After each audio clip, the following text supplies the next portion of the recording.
Assalamualaikum warahmatullahi wabarakatuh. Selamat datang kembali di Fiksi Cerita Horor. Untuk kisah kali ini saya akan membawakan sebuah kisah dari ceritanya tulisannya Untung Prasetya, dan kisah kali ini yang berjudul Bang Pian Melawan Jin Kuntet.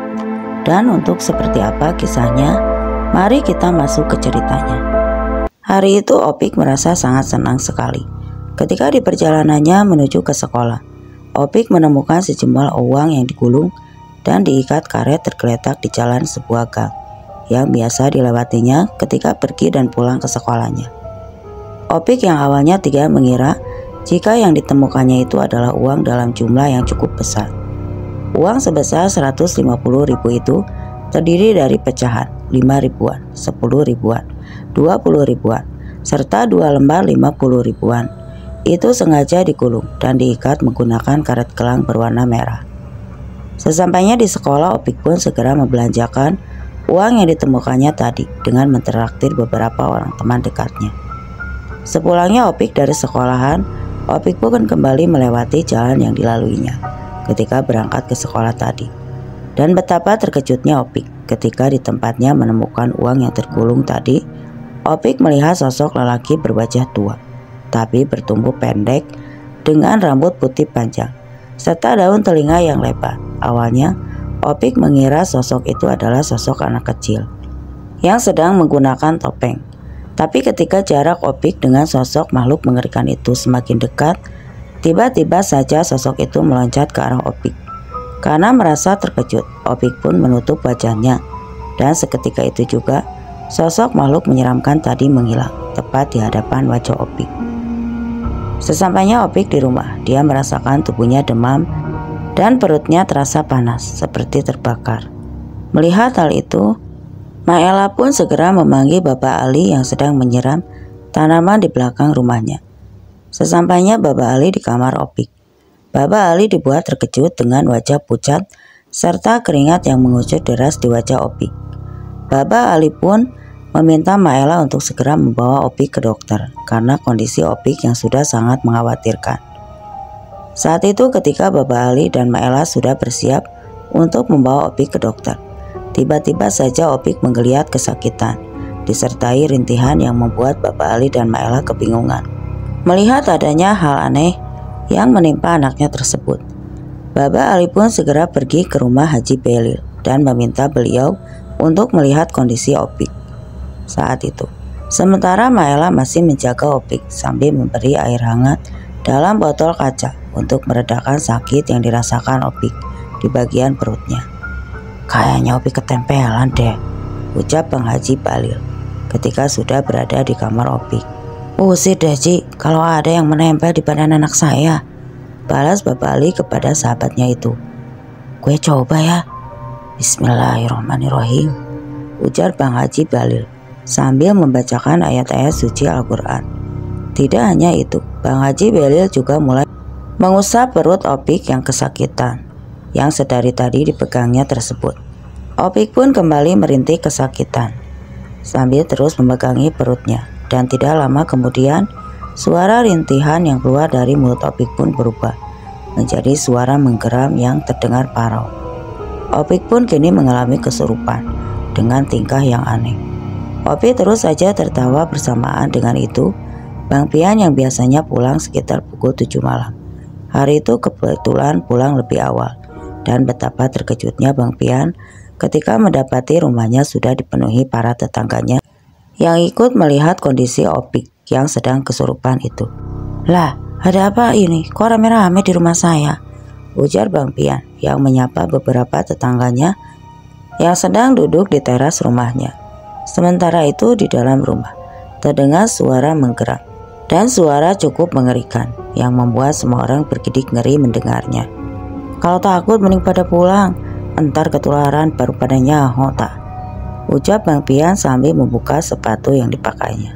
Buruan Yan, buruan ditolongin, adik lu tuh kesurupan, ujar Bude Ita yang baru keluar dari rumahnya. Kesurupan? Opik kesurupan Bude? Ada saja yang mau nempel ke badannya, imbu Bang Pian sambil masuk ke dalam rumahnya. Assalamualaikum, ada apa ini? Rame banget, ucap Bang Pian sesampainya dia di depan kamar adiknya tersebut. "Opi ketempelan Yan," jawab Mbak Ella yang langsung menghampiri Bang Pian. "Buruan tolongin adik lu," imbuh Mbak Ella. "Lah, lagian itu udah dipegang sama aki-aki," celetuk Bang Pian yang membuat Bang Haji Belil melirik ke arah Bang Pian. "Pergi lu, jangan dekat-dekat gue, kagak demen gue sama lu," ujar sosok yang merasuki tubuh Opi. "Idih, gue juga kagak demen sama ente, laki-laki PH," jawab Bang Pian yang membuat Bang Haji Belil menatap tajam ke arahnya. "Bukan Bang Haji maksud saya, itu laki-laki yang ada di badan Opik," imbuh Bang Pian menjelaskan. "Bercanda aja lu, puluhan tolongin ya Opik," ucap Bang Haji sambil melempar bantal yang ada di dekat Opik. Iya," ucap Bang Pian sambil berlalu pergi ke arah kamar mandi. "Lah, malah meret, ini adik lu gimana?" ucap Bapak Ali yang merasa kesal dengan Bang Pian. "Lah, saya bebersih dulu ya, saya ambil wudhu dulu," jawab Bang Pian yang malah membuat para tetangga tersenyum. "Ayah, lagu lu pakai panggil gue ayah, dasar bocah PA," balas Bapak Ali kesal. "Gimana Bang Haji, udah pergi belum tuh aki-aki?" tanya Bang Pian yang sudah selesai berwudu. "Berat Yan," jawab Bang Haji Belil singkat. "Kalau berat kita gotong Bang, jangan diangkat sendirian, bisa kondor nanti," jawab Bang Pian yang membuat Bang Haji Belil tersenyum. "Bercanda mulu lu, dasar kampret," ucap Bang Haji Belil kesal. "Bismillahirrahmanirrahim," ujar Bang Pian sambil mengarahkan jari telunjuknya ke arah Opik. Bang Pian pun mulai terlihat husu membacakan ayat-ayat suci Al-Quran sambil terus menunjuk ke arah kepala adiknya itu. Dan apa yang dilakukan Bang Pian itu membuat sosok yang ada di tubuh Opik menggeram kesakitan. Bang Pian pun yang mulai menggerakkan tangannya membuat tubuh Opik menggeliat. "Bisa-bisanya lu Yan," celetuk Haji Belil yang membuat dia tersenyum. "Lu mau gue usir atau mau pergi sendiri lu?" ucap Bang Pian sambil memejamkan kedua matanya. Sosok yang ada di tubuh Opik pun hanya menggeram dan terus menggeliat ketika Bang Pian mengucapkan kata-kata tadi. "Minta yang lain lu ya rupanya." "Bismillahirrahmanirrahim," ujar Bang Pian sambil menggenggam tangannya yang tadi menunjuk ke arah Opik. Dan dengan seketika tubuh Opik pun terkulai lemas. Bang Pian pun segera meminta diambilkan botol untuk mengurung sosok tadi yang merasuki tubuh adiknya. Tapi karena kekuatan sosok gaib tersebut sangat kuat, Bang Pian yang tidak mampu menahan energi dari sosok gaib tersebut akhirnya memilih melepaskan genggamannya ke arah atas rumahnya. Dan seketika itu juga suara ledakan pun terdengar cukup keras dari arah genting rumah Bapak Ali. "Alhamdulillah," ujar Bapak Ali dan semua orang yang ada di dalam rumahnya. Setelah sebelumnya dibuat kaget dengan suara ledakan itu, mereka akhirnya bersyukur karena Opik telah tersadar kembali saat itu. "Alhamdulillah, akhirnya lu punya kebiasaan juga Pian," ucap Bapak Ali sambil menepuk bahu Bang Pian. "Biasanya lu cuma bisa ngerepotin gue, nah sekarang lu bisa nolongin orang ya.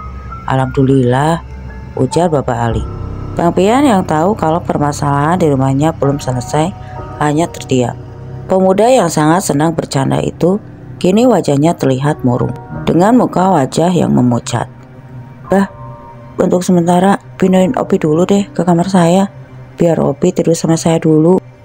"Lah, lo kenapa Tong? Kok muka lu pucat gitu?"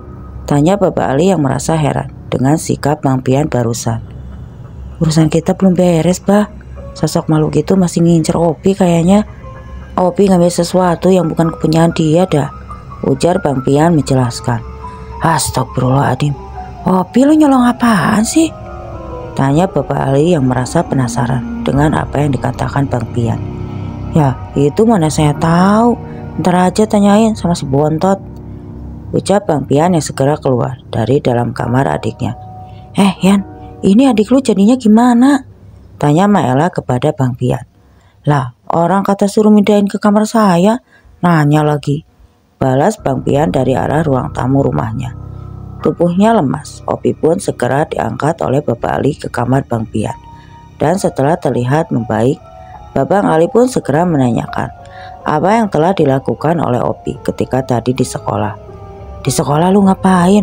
Ngambil barang siapa? Saya kagak ngambil barang orang, bah.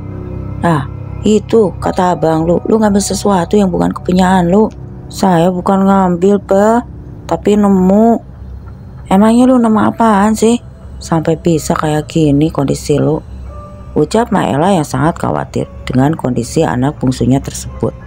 Saya nemu duit, mak, ucap Opik yang memancing Bang Pian masuk ke dalam kamarnya. Lihat duit aja, mata lu ijo. Emang berapa banyak sih duit itu? Tanya Bang Pian kepada adiknya. Duitnya dikulung dan diikat karet, bang. Jadi tadi saya ambil tuh duit, ucap Opi menjelaskan. Berapa ribu duit yang lo ambil? 150 ribu, bang, jawab Opi yang membuat Bapak Ali dan Bang Pian serta Maela terkejut.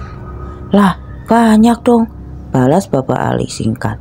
Udah balikin aja, bang, biar anak kita kagak diganggu lagi, seru Maela kepada Bapak Ali. Kalau belum dia pakai sih bisa, mak, dibalikin, tapi kalau udah dia buat jajan ya kagak bisa, saut Bang Pian. Duitnya mana, Pi? Tanya Bapak Ali yang terlihat mulai cemas. Ini, Pak, udah Opi buat jajan yang 50 ribu, ujar Opi sambil memberikan sisa uang yang ditemukannya. Waduh, dia pistora tadi. Lu ngapain jajan banyak banget? Pantesan lu sampai ketempelan aki-aki kuntet tadi, balas Bang Pian sambil geleng-geleng kepala. Terus ini gimana, Yan? Lu bisa nolongin adik lu kagak? Tanya Bapak Ali yang terlihat begitu khawatir. Makanya kalau lu nemu apa-apa di jalan, jangan langsung lo ambil. Kalau begini kan ribet urusannya, ujar Bang Pian menjelaskan kepada adiknya. Gimana kalau kita ganti saja duitnya, Yan? Terus kita balikin lagi ke tempatnya, ujar Maela kepada Bang Pian. Tidak semudah itu, ibuku sayang. Itu seperti jebakan Batman. Uang itu sengaja ditaruh di jalan dan supaya nanti diambil sama orang. Dan orang yang ambil itu duit bakal celaka karena duit itu semacam media buat nyari tumbal, balas Bang Pian menjelaskan. Perkataan Bang Pian itu sontak membuat Maela terkejut dan mulai merasa khawatir dengan Opik. Maela dan Bapak Ali pun meminta Pian untuk segera ke rumah Arti untuk meminta tolong kepada Arti agar membantu keluarga mereka mengatasi masalah ini. Lah, pada lupa, Arti sekarang di pesantren kan? Minggu kemarin dia pamitan ke sini, jawab Bang Pian yang membuat Maela terkejut. Astagfirullah, Ma lupa, Yan. Ma juga lupa kalau sekarang Opi udah SMA. Astagfirullah, ucap Maela yang kembali merasa cemas. Insya Allah kalau urusan itu Pian urus, tapi kalau nanti Pian gak mampu, Bapak sama Mak cari ustadz atau kiai dah ya, balas Bang Pian yang membuat Bapak Ali dan Maela kembali tenang.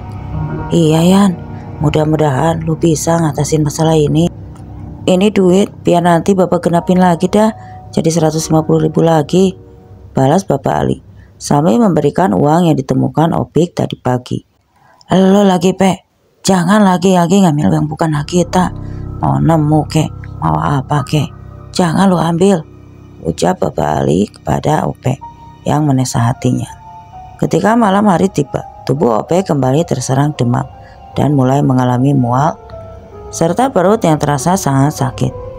Bapak Ali dan Maela pun yang mulai khawatir diminta untuk memanggil Bang Haji Belil serta Bang Beni dan Pendo serta yang lainnya untuk membantu Bang Pian melawan kekuatan makhluk gaib yang kembali lagi menyakiti Opik.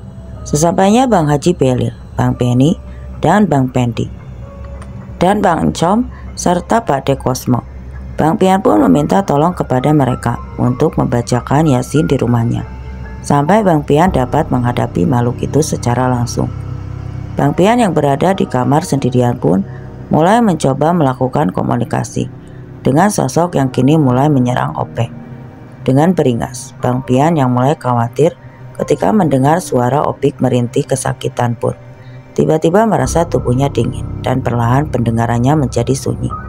Entah apa yang terjadi pada diri Bang Pian saat itu, tapi ketika Bang Pian duduk di dalam kamar Opik dan terus berdoa, tiba-tiba saja pandangan mata batinnya melihat sosok-sosok makhluk baik berkelebat dari segala arah. Dan ketika Bang Pian membuka kedua matanya, energi hitam yang sangat kuat pun mulai dia rasakan. Menurut Bang Pian saat itu pertama kalinya Bang Pian membuka mata batinnya yang selama ini sudah ditutup oleh Ardi. Dan selama ini ternyata Bang Pian banyak belajar dari Ardi cara mengatasi makhluk gaib jahat yang berkaitan dengan santet, pelet, dan juga tumbal.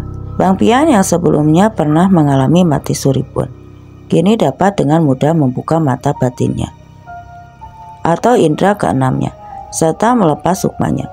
Tapi untuk melepaskan sukma, Bang Pian belum berani melakukannya karena Bang Pian belum memiliki kemampuan yang cukup untuk membuat pagar gaib yang kuat.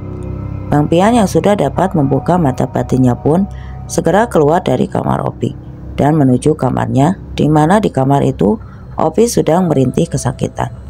Sesampainya di kamarnya, Bang Pian pun melihat sosok makhluk yang berwajah sangat tua dengan banyaknya keriput serta rambut putihnya yang panjang dengan daun telinga yang sangat lebar. Tubuh sosok makhluk gaib itu sangatlah pendek, tapi juga memiliki tubuh gemuk. Sosok tersebut sedang duduk di atas perut Ope sambil mengguncang-guncangkan kedua kakinya. Melihat hal tersebut, Bang Pian pun dibuat terkejut sekaligus marah oleh apa yang dilakukan sosok tersebut. Astagfirullahaladzim. Woi Mickey Mouse, enak-enakan lu duduk guncang-guncang kaki di atas perut adik gue. Turun galau, ujar Bang Pian yang sontak, membuat Maela terkejut. Dasar setan budak, lu kagak denger no, bapak gue lagi pada ngaji. Masa kagak ada takut-takutnya? Mak, tolong ambilin sapu lidi mak, biar Pian gebukin aki-aki yang nyakitin Opi, pinta Bang Pian kepada Maela. Sambil menunggu Maela mengambil sapu lidi yang dimintanya, Bang Pian pun mencoba menarik energi hitam dari sosok makhluk gaib yang menyeramkan, tapi juga menggelikan itu menurut Bang Pian. Sosok makhluk gaib itu tidaklah menakutkan, tapi sangat berbahaya karena sosok tersebut memiliki kesaktian yang tinggi. Tarik-menarik energi pun mulai terjadi. Ketika itu Bang Pian yang mulai menyadari jika sosok yang dihadapannya tidak terpengaruh dengan apa yang dibacakan Bapak Ali, Bang Haji Belil, Bang Beni, dan Bang Pendi, serta yang lainnya pun mulai mencari kelemahan sosok tersebut. Saat itu Bang Pian pun sempat berpikiran sebuah cara yang sangat beresiko, tapi akhirnya cara itu urung dilakukannya mengingat kekuatan makhluk gaib tersebut sangatlah kuat. Setelah Maela datang membawa sapu lidi yang diambil dari kamar, Bang Pian pun langsung membacakan sebuah amalan yang sudah diajarkan oleh Ardi beberapa waktu lalu. Dan seketika bacaan itu selesai, membacakan ayat-ayat Al-Quran pada sapu lidi yang dipegangnya itu, Bang Pian pun mulai memukul sosok tersebut dengan sapu lidi yang sudah diberikan bacaan-bacaan tadi. Sosok makhluk gaib itu pun lalu berdiri dan dengan cepat berpindah tempat.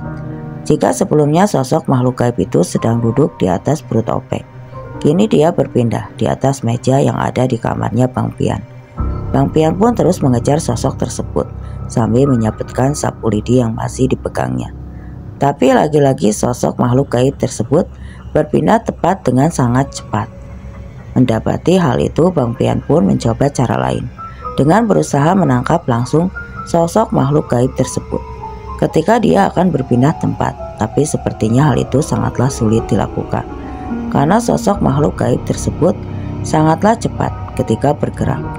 Karena merasa sangat kesal dengan apa yang dilakukan sosok makhluk gaib tersebut, Bang Pian pun lalu melemparkan sapu lidi tersebut ke arah sosok gaib yang terkesan meledeknya. Dan ketika sosok makhluk gaib tadi ingin berpindah tempat lagi, Bang Pian pun cepat menarik rambut panjang dari sosok makhluk gaib kerdil tersebut. Dan tepat seperti dugaan Bang Pian, sosok tersebut malah menyerangnya dengan kekuatan penuh, hingga Bang Pian terpental ke arah dinding kamarnya. Astagfirullahaladzim, suwe bener, ujar Bang Pian sambil memegangi dadanya. Di saat yang bersamaan Bang Pian pun sekilas melihat cahaya merah yang mengelilingi kamarnya. Dan saat itu Bang Pian yakin jika cahaya merah itu adalah pagar gaib yang digunakan makhluk tersebut untuk melawan energi dari arah luar. Energi yang datang dari pengajian yang sedang dilakukan Bapak Ali dan juga Bang Haji Balil dan yang lainnya seperti tertahan oleh cahaya merah tersebut. sehingga sosok makhluk gaib itu tidak merasa kepanasan ketika mendengar suara pengajian yang masih berlangsung di ruang tamu rumah Bapak Ali itu.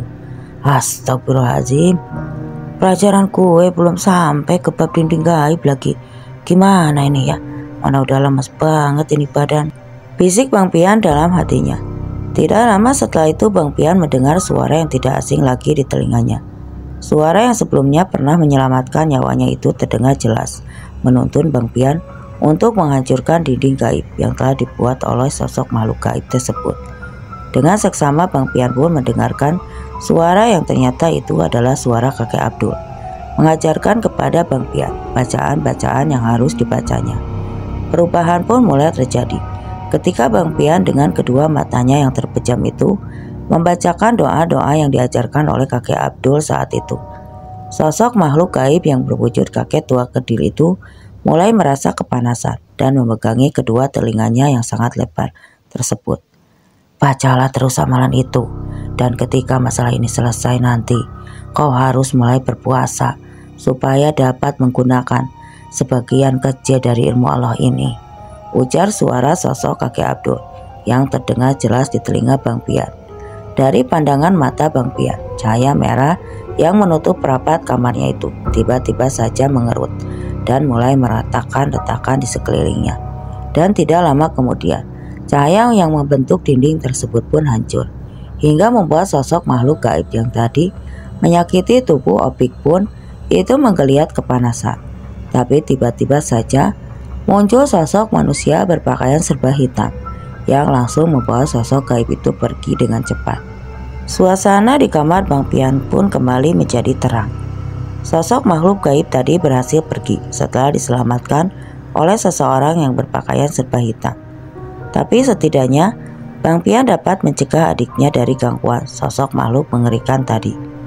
Tidak lama kemudian, Bapak Ali juga Bang Haji Balil serta yang lain pun telah menyelesaikan pengajiannya, dan Bapak Ali pun segera menyusul Bang Pian dan Maela ke kamar di mana Opik kini terlihat sedang tertidur pulas. Gimana Yan? Tanya Bapak Ali sambil memandangi Opik yang sedang tertidur pulas. Alhamdulillah Bah, tadi sosok jin itu sudah ditolongin sama dukun yang memelihara makhluk itu, jawab Bang Pian yang membuat Bapak Ali dan Maela lega. Alhamdulillah, seru Bapak Ali dan juga Maela. Tapi kayaknya masalah ini belum kelar Bah. Dukun yang udah masang duit tumbal di jalan itu masih mau ngambil tumbal yang udah ngambil duit itu, ujar Bang Pian menjelaskan. Terus gimana Yan? Apa kita bawa saja Opik ke orang yang lebih ngerti? Tanya Maela yang begitu khawatir melihat kondisi anak bungsunya tersebut. Nanti Pian coba tanya ke Adi deh Mak, siapa tahu Adi bisa bantu, jawab Bang Pian yang membuat Bapak Ali dan Maela merasa bingung. Lah, bukannya Adi itu sudah pergi keluar kota Yan? Bukannya Adi sudah berangkat ke pesantren, jawab Bapak Ali yang merasa kebingungan. Ya nanti Pian minta nomor telepon pesantrennya ke Bang Junaedi, kita telepon interlokal aja dari sini, jawab Bang Pian yang langsung mendapat anggukan dari Bapak Ali dan juga Maela. Ketika jam sudah menunjukkan sekitaran pukul 1 malam, ketika Bang Haji Belil, Bang Penny, Bang Adi, dan yang lainnya pun sudah pulang, tiba-tiba saja Bang Pian merasakan ada energi besar yang datang menyerangnya. Suasana di rumah Bapak Ali pun sangat cepat berubah menjadi tidak hanya menyerang Opik semata, tapi serangan itu memang ditunjukkan kepada seluruh keluarga Bang Pian. Bang Pian merasakan adanya energi besar datang. Bang Pian pun segera keluar dari dalam kamar Opik. Padahal baru saja Bang Pian merebahkan tubuhnya di atas kasur, dan hal tersebut sungguh membuat Bang Pian kesal saat itu. Astagfirullahaladzim, dia datang lagi, mana bawa pasukan lagi, ujar Bang Pian yang juga didengar oleh Bapak Ali yang ada di dalam kamarnya. Ada apaan sih Yan? Udah gila kali lu ya, ngomong sendirian tengah malam begini, tanya Bapak Ali yang merasa bingung apa yang dilakukan Bang Pian. Lah, saya dikatain gila, Bapak aja kali. Tuh, kalian sana aki-aki kuntet datang lagi, mau bawa rombongan lagi, jawab Bang Pian sambil menunjuk ke arah rombongan makhluk gaib yang sangat banyak itu.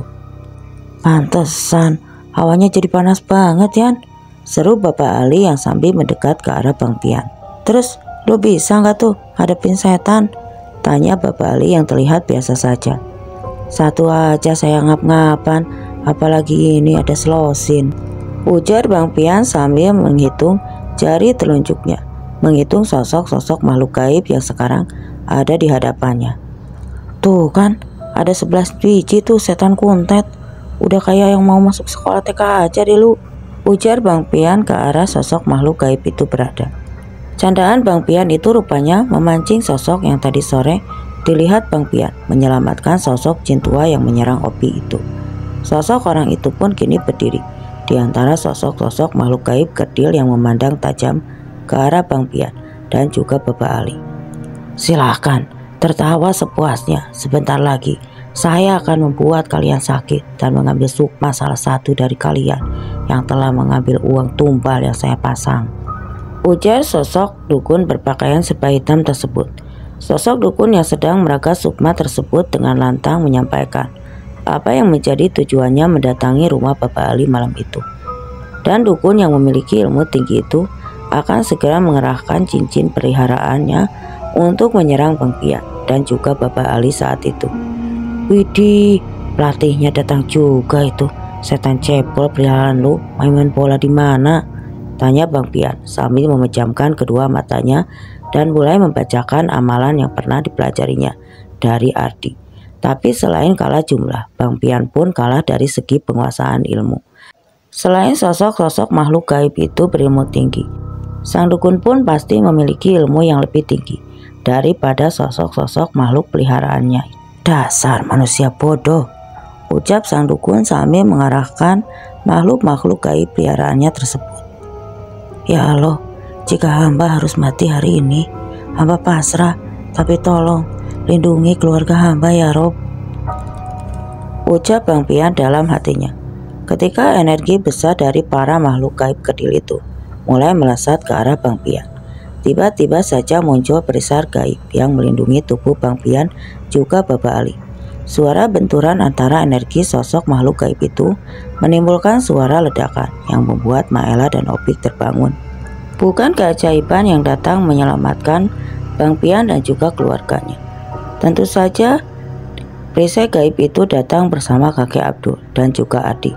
Kedatangan Ardi dan juga sosok kakek Abdul tersebut membuat Bang Pian tidak henti-hentinya berucap syukur dalam hati. Tidak hanya itu, Bang Pian pun terlihat menitikkan air matanya ketika mengetahui sahabatnya datang bersama kakek Abdul untuk menyelamatkannya dan juga keluarganya.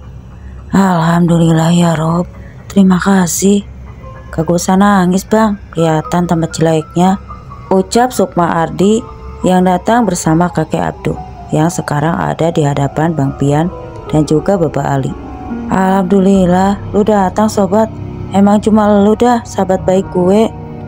Bontot, ucap Bang Pian yang membuat Bapak Ali keheranan.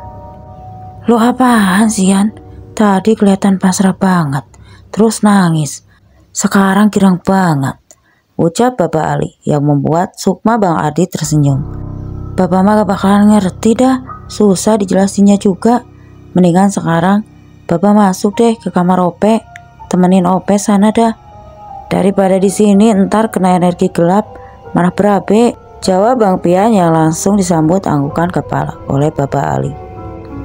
Jangan bersikap angkuh, di atas langit masih ada langit, dan sekarang aku minta segeralah bertobat wahai dukun sesat, ucap kakek Abdul yang sangat geram pada sukma dukun tersebut yang sekarang mulai mengeluarkan energi hitam yang sangat besar. Tanpa menjawab perkataan kakek Abdul, sang dukun yang matanya kini terlihat menjadi merah itu langsung memerintahkan makhluk-makhluk gaib peliharaannya untuk menyerang kakek Abdul, Ardi dan juga Bang Pian. Tapi tanpa ampun lagi, kakek Abdul pun langsung mengeluarkan kain putih gaib seperti yang dimiliki Ardi untuk meringkus semua makhluk gaib yang melesat ke arahnya. Dan hanya dengan sekejap mata, sosok-sosok makhluk gaib tersebut pun dapat diringkus dan langsung dibakar oleh kakek Abdul. Mengetahui makhluk peliharaannya telah tumbang, sosok Sukma dukun yang berpakaian serba hitam itu pun langsung menyerang kakek Abdul dengan kekuatannya yang sangat besar. Dua energi besar pun beradu di dalam rumah Bapak Ali saat itu, dan akibatnya rumah Bapak Ali pun bergetar hebat hingga menjatuhkan beberapa barang yang tergantung di dinding rumahnya. Mengetahui jika efek dari pertempuran itu sangatlah berbahaya bagi keluarga Bang Pian, kakek Abdul pun meminta Ardi untuk pergi ke sebuah tempat saat itu. Dengan memberikan kode anggukan kepala, kakek Abdul pun sempat membuat sang dukun kebingungan. Biar cucuku yang akan mengurus jasadmu. Walau rumahmu aku kelilingi pagar gaib hitam yang cukup kuat, tapi aku yakin cucuku tadi dapat mengganggu jasadmu di kamar itu, ujar kakek Abdul yang sontak membuat sang dukun terkejut. Tanpa berpikir panjang lagi, sosok dukun yang sepertinya sudah tahu dengan kemampuan Ardi itu langsung melesat ke arah Ardi. Pergi dari sana, begitu juga dengan kakek Abdul. Sosoknya tiba-tiba saja menghilang dari pandangan Bang Pian sambil berucap akan kembali lagi setelah menyelesaikan urusannya dengan sosok dukun tadi. Seketika itu juga hawa panas di rumah Bapak Ali pun menghilang.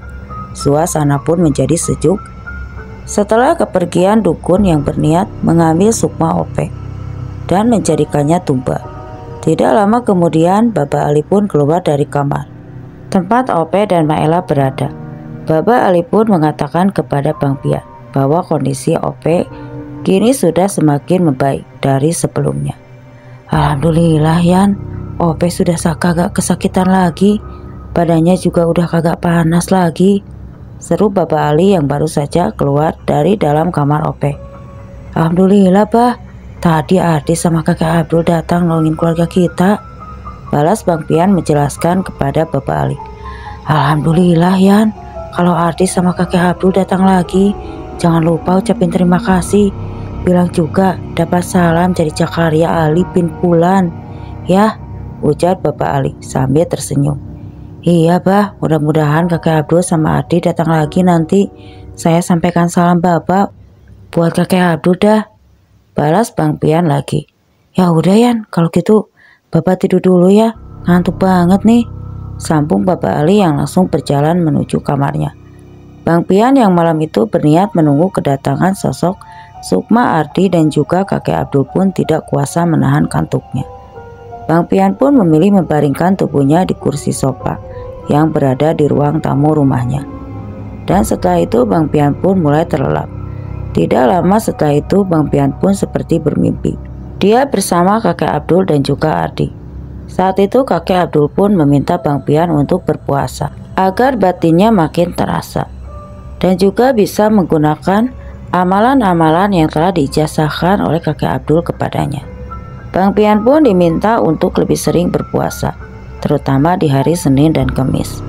Setelah itu kakek Abdul pun menjelaskan semua tentang yang terjadi kepada sang dukun yang memang mencari tumbal dengan menggunakan media uang tersebut. Setelah itu kakek Abdul dan juga Adi pun berpamitan kepada Bang Pian. Bang Pian pun kemudian memeluk tubuh Adi dengan erat, seolah enggan berpisah dari sahabatnya tersebut. Tapi karena Ardi harus kembali ke pesantren, di mana tempatnya dia belajar ilmu agama.